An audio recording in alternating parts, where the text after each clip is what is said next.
I'm Millie Williams, and at 48, I thought I had life mostly figured out.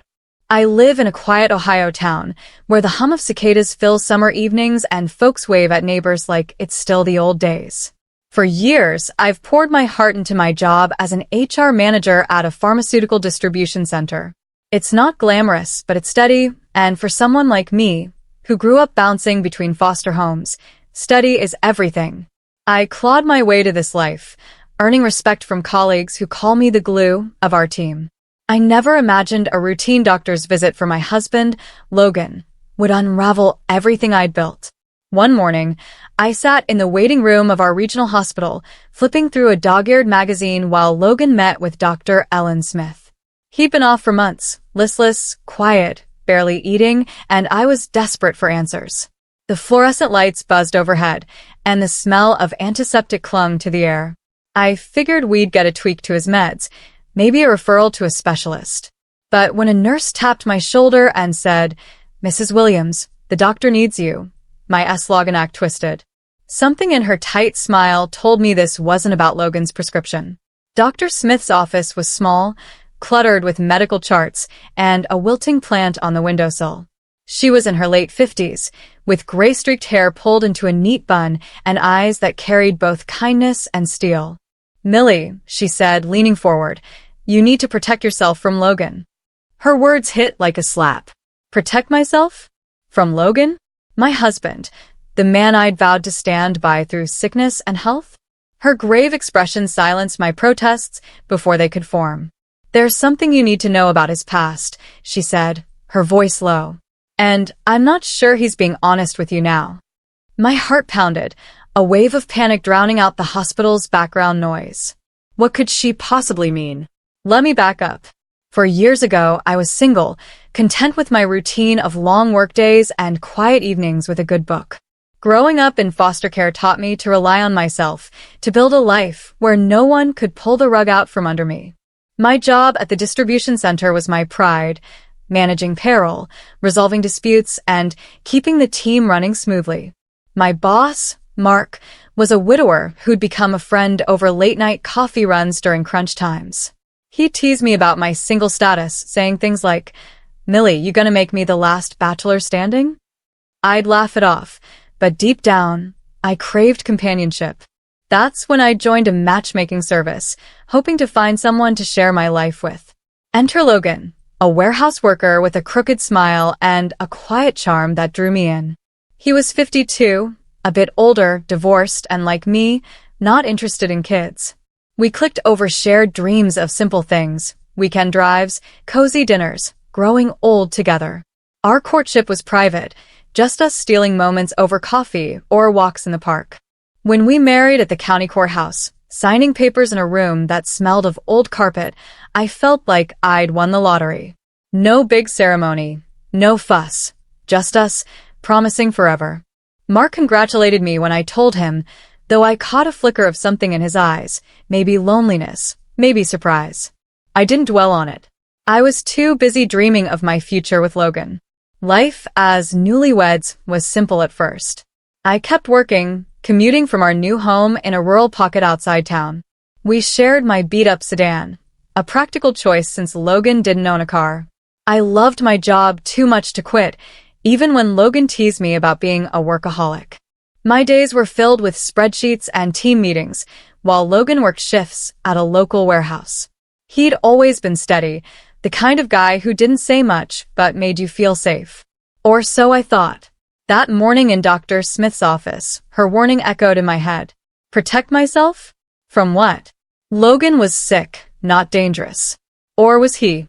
My mind raced, replaying her words about his past. I thought of the man I'd married, the one who'd held my hand during late-night talks, who'd laughed at my terrible cooking. Could he really be hiding something? As I left her office, my legs felt like jelly, the hospital's sterile halls closing in around me. I didn't know it then, but that moment was the first crack in the life I'd built, and everything I thought I knew about Logan was about to shatter. About a year into our marriage, I started noticing changes in Logan. It was subtle at first, like a shadow creeping across a sunny day. He'd always been quiet, but now he was distant, staring into space over breakfast, his coffee growing cold. He'd forget small things, mixing up salt for sugar, wearing mismatched socks. I'd tease him gently, hoping to spark a smile, but his eyes stayed dull, like he was somewhere else. At home, the silence grew heavy, and I'd find myself talking to fill the void, rambling about work or the weather. It felt like I was living alone, even with him right there. I pushed down my worry for weeks, telling myself it was just a rough patch. But when Logan stopped eating his favorite meatloaf and started skipping shifts at the warehouse, I knew something was wrong. One evening, I found him sitting on our porch, staring at the fields beyond our yard, his hands trembling. "Logan," I said softly, "we need to get you help." He nodded, barely meeting my eyes, and I felt a pang of helplessness. Watching someone you love slip away without knowing why is like trying to hold water in your hands. It just keeps spilling through. I booked an appointment at a local clinic that specialized in mental health. The doctor, a kind woman with a clipboard full of questions, diagnosed Logan with depression after a few sessions. The word hit me like a stone. I knew a little about depression, colleagues had whispered about it, and I'd read pamphlets, but hearing it applied to Logan made my world dim. The doctor explained it wasn't just sadness, it was a fog that could swallow someone whole. She prescribed meds and suggested therapy, but finding the root cause was key. Problem was, we couldn't pin it down. Logan's job at the warehouse was steady, no major changes. Our marriage? I thought we were happy, but doubt crept in. Was I the problem? Logan's condition only got worse. He'd spend days in bed, complaining of headaches, his frame thinning as his appetite vanished. He quit his job, unable to keep up, and the guilt in his eyes broke my heart. "I'm dragging you down, Millie," he'd whisper. I'd squeeze his hand, telling him I could handle the bills, that my job was enough. But the truth? I was terrified. I'd lie awake at night, listening to his uneven breathing, wondering if he was slipping into something worse, like dementia. One day, he wandered out and got lost in our own neighborhood, calling me in a panic. My heart raced as I drove to pick him up, fear gnawing at me. Work became my refuge, a place where I could pretend things were normal. My boss, Mark, noticed I was fraying. One afternoon, he slid an energy drink across my desk, his eyes soft with concern. "You're carrying too much, Millie," he said. "We're in this together, you know." His words hit me hard, and I blinked back tears, realizing how much I'd been bottling up. I threw myself into work, managing schedules and soothing disgruntled employees, anything to keep my mind off the growing distance between me and Logan. Then, things got stranger. One morning, I stepped outside to find our car gone from the driveway. I checked the garage, the street, nothing. Logan swore he hadn't touched it, saying he'd seen it when he got home from a walk the day before. The doctor had suggested light exercise to lift his mood, so he'd been wandering the neighborhood. But the car disappearing overnight? It didn't add up. I took the bus to work, arriving late and frazzled. Mark was understanding but puzzled. "You think Logan took it?" he asked. I shook my head. Logan hadn't driven since his diagnosis, too unsteady to trust himself behind the wheel. Still, a seed of doubt took root. A few days later, another blow hit. I stopped by the bank to withdraw cash and found my personal account empty. Zero. My heart sank as I checked our joint account, also drained. We'd been saving for a new roof, every penny scraped together. Logan had access to the joint account, but not my personal one. How could this happen? At home, I confronted him, my voice shaking. "Logan, do you know anything about this?" He looked confused, his gaze drifting to the ceiling. "No idea, Millie," he mumbled. His detachment felt off, like he was hiding something. But with his depression, I didn't want to push too hard, afraid I'd make things worse. I reported the car theft to the police, filing a report with a sinking feeling it wouldn't turn up. The missing money was harder to explain. Without family to lean on, foster care left me without that safety net. I felt alone, the weight of our life pressing down. My suspicions about Logan grew, but I couldn't reconcile them with the man I'd married. Was he really capable of this? Or was I just paranoid, seeing shadows where there were none? The uncertainty gnawed at me, setting the stage for a truth I wasn't ready to face. The losses piled up, our car, our savings, my trust, and I felt like I was drowning. The local clinic couldn't do more for Logan, so they referred us to a regional hospital with better resources. One morning, we took a taxi to the hospital, a sprawling building with a crowded lobby that smelled of coffee and antiseptic. Logan was quiet, staring out the window, lost in his thoughts. I clutched the referral letter, my nerves frayed from weeks of worry. I hoped this visit would bring answers, maybe a new treatment to pull Logan out of his fog. After an hour in the waiting room, a nurse called Logan in for his consultation. I settled into a plastic chair, pulling out a paperback to distract myself. Barely a page in, the nurse returned. "Mrs. Williams, Dr. Smith needs to speak with you." My heart skipped a beat. I followed her down a fluorescent-lit hallway to a small office, where Dr. Smith waited. Her gray-streaked hair and calm demeanor should have been reassuring, but her serious expression set me on edge. "Is this about Logan's depression?" I asked, sitting down. She nodded, then leaned forward, her voice low. "Millie, I need to be straight with you. I recognized Logan the moment he walked in. I treated him years ago in the ER for a deep cut on his leg. He's not who you think he is." My mind spun. A cut? I knew Logan had a scar on his right leg, jagged and faded, but he'd brushed it off as an old accident. Dr. Smith's next words hit like a freight train. Logan was arrested for fraud a decade ago. He swindled his ex-wife, stole her money and valuables. He even faked dementia to manipulate her, to make her let her guard down. She paused, watching my reaction. I suspect he's doing something similar now, with his depression. I froze, my breath catching. Fake dementia? Swindled his ex-wife? The room felt too small, the air too thick. "You're saying he's pretending to be depressed?" I asked, my voice barely a whisper. Dr. Smith nodded. His SYMP Logans don't add up. "I've seen depression, and this feels calculated." That scar on his leg? It came from a fight with his ex-wife when she confronted him about the theft. I was there, stitching him up. Her words painted a picture of a man I didn't know, a con artist, not the broken soul I'd been caring for. I stumbled out of her office, my mind reeling. Logan, a fraud? The man who'd held my hand through late-night talks, who'd promised me forever. But the scar, the missing car, the drained accounts, it all started to click. Dr. Smith's warning lit a fire in me. I couldn't just sit back and hope for the best. I needed proof. Back home, I ordered a set of small surveillance cameras online, the kind you hide in plain sight. I felt like a character in a bad thriller, but desperation drove me. I installed them around our house, in the living room, near the front door, even in our bedroom. 4 days, I went to work, acted normal, and checked the footage each night, my heart pounding.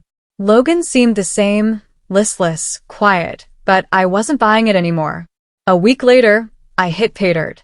The footage showed Logan slipping out of the house with my favorite watch and a leather bag I'd kept in our closet. He returned hours later, a wad of cash in his hand, a smug grin on his face. That grin, it wasn't the Logan I knew, weighed down by depression. It was someone else, someone cunning. My S-Login act churned as I watched him stash the cash in a drawer, glancing around like he knew he was getting away with something. I checked the footage from the day our car vanished. Sure enough, Logan drove it away while I was at work, returning on foot. The truth crashed over me like a wave. Logan had stolen our car, drained our accounts, and sold my things, all while playing the victim. Every late-night worry, every tear I'd shed for him, was a lie. He'd used my compassion against me, banking on my trust to cover his tracks. The betrayal cut deeper than anything I'd ever felt, sharper than the loneliness of my foster care days. I sat in the dark, the footage looping on my laptop, tears streaming down my face. How could I have been so blind? But anger followed the hurt, hot and fierce. I wasn't the naive girl from foster care anymore. I'd built a life, a career, a name for myself. Logan thought he could play me, but he'd underestimated me. I saved the footage, my hands shaking with resolve. This wasn't just about our marriage anymore. It was about justice, about taking back what was mine. The footage burned a hole in my heart, but it also lit a fire under me. I couldn't let Logan's lies define me. I spent the next day at work, my mind racing as I planned my next steps. I called in sick the following morning, telling Mark I needed personal time. He didn't pry, just said, "Take care of yourself, Millie. I'm here if you need me." His kindness almost broke me, but I pushed it aside. I had a mission. At home, I gathered the evidence, the camera footage, bank statements showing the drained accounts, and a list of missing items, including my watch and bag. I drove to the county courthouse, my hands gripping the steering wheel of a rental car. Filing for divorce felt like cutting off a limb, but I filled out the papers with steady hands, each signature a step toward freedom. Logan had betrayed me, and I wasn't going to let him walk away unscathed. Next, I headed to the police station, a squat brick building in the heart of town. The officer at the desk, a gruff man named Jenkins, raised an eyebrow when I explained the situation. "You're saying your husband stole your car and money?" he asked, skepticism in his voice. I slid my laptop across the counter and played the footage. His eyes widened as he watched Logan sneak out with my belongings, that smug grin plastered on his face. "All right," Jenkins said, scribbling notes. "We'll look into it." I gave them everything, pawn shop receipts I'd tracked down, the car's VIN number, and Dr. Smith's statement about Logan's past. The police found our sedan at a used car lot on the edge of town, sold by Logan under a fake name. The pawn shop confirmed he'd sold my watch and bag, matching the timestamps on my footage. When they dug into his record, Logan's fraud conviction from a decade ago surfaced, tying him to the same pattern of deceit. The evidence was ironclad. That afternoon, I returned home with 2 officers in tow. Logan was on the couch, flipping through a magazine, looking every bit the depressed husband. When he saw the police, his face paled. "Millie, what's this?" he asked, his voice shaky. I held up the divorce papers, my voice steady despite the storm inside me. "It's over, Logan. I know what you did." The officers stepped forward, one reading his rights while the other cuffed him. "Thomas, you're under arrest for fraud and theft." Logan's mask slipped. He protested, claiming his depression made him not himself, but I wasn't buying it. "You faked it all," I said, my voice sharp. "The car, the money, my trust, you used me." For the first time, I saw fear in his eyes, not the calculated calm I'd mistaken for illness. The officers let him out, and I stood in our quiet living room, the weight of his betrayal settling like dust. I'd loved him, cared for him, and he'd turned it into a weapon.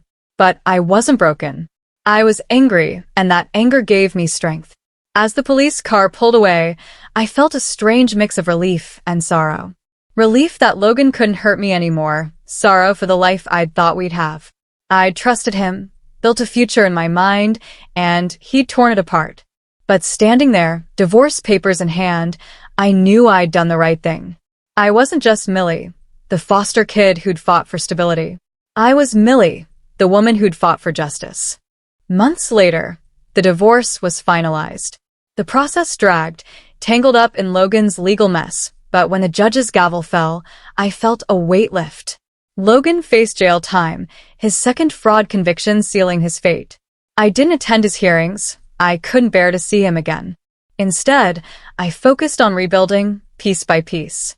My savings were gone, the car a memory, but I had my job, my home, and a stubborn spark of hope that refused to die. Work became my lifeline again. I threw myself into projects, staying late to revise employee handbooks or mediate disputes. My colleagues rallied around me, offering coffee runs and quiet support. Mark, especially, was a rock. He'd check in with a gentle, "You holding up, Millie?" and I'd nod, grateful for his steady presence. But the loneliness crept in at night, when the house was too quiet, and I'd wonder if I'd ever trust again. I'd waited so long to find love, only to have it turn to ash. The thought of starting over felt daunting, like standing at the edge of a cliff. One afternoon, I was eating lunch in the break room, a turkey sandwich, nothing fancy, when Mark slid into the chair across from me, his usual store-bought hot dog in hand. "You know," he said, his tone casual but deliberate, "I think you'd do just fine with someone like me." I nearly choked on my sandwich. Mark, with his kind eyes and quiet humor, had always been a friend, nothing more. But the way he looked at me now, steady and sincere, made my heart skip. "I'm serious, Millie," he added, a small smile tugging at his lips. "You're stronger than you know." I was speechless, my sandwich forgotten. Mark stood, gave me a nod, and headed back to his office, leaving me with a whirlwind of thoughts. A romantic relationship with Mark? I'd never considered it. He was my boss, my friend, the guy who'd brought me energy drinks during my darkest days. But as I sat there, the idea took root. Mark was steady, kind, someone who'd seen me at my worst and still believed in me. For the first time in months, I felt a flicker of excitement, like a door opening to a new possibility. That evening, I stood in my kitchen, staring at the phone. My heart raced as I thought about texting Mark, maybe asking him to grab dinner. The idea of stepping into something new was terrifying, but it also felt right. I'd spent years building a life on my own, and Logan's betrayal hadn't broken me. It had shown me how strong I was. Maybe this was my chance to start fresh, to build something real with someone who valued me. I typed out a message. "Hey Mark, you free for dinner this weekend?" My thumb hovered over the send button, nerves buzzing. Then I hit it, a smile breaking through. Whatever came next, I was ready. I'd faced betrayal, uncovered lies, and come out stronger. This was my story, and I was writing the next chapter. To everyone who's followed my journey, thank you. You've walked with me through heartbreak, deception, and the fight to take back my life. If my story hit you, stirred something in your soul, hit that subscribe button and join us. Every scar tells a story of survival, every step a chance for a new beginning. Keep fighting for your truth, and I'll meet you at the table where we rebuild, one brave choice at a time.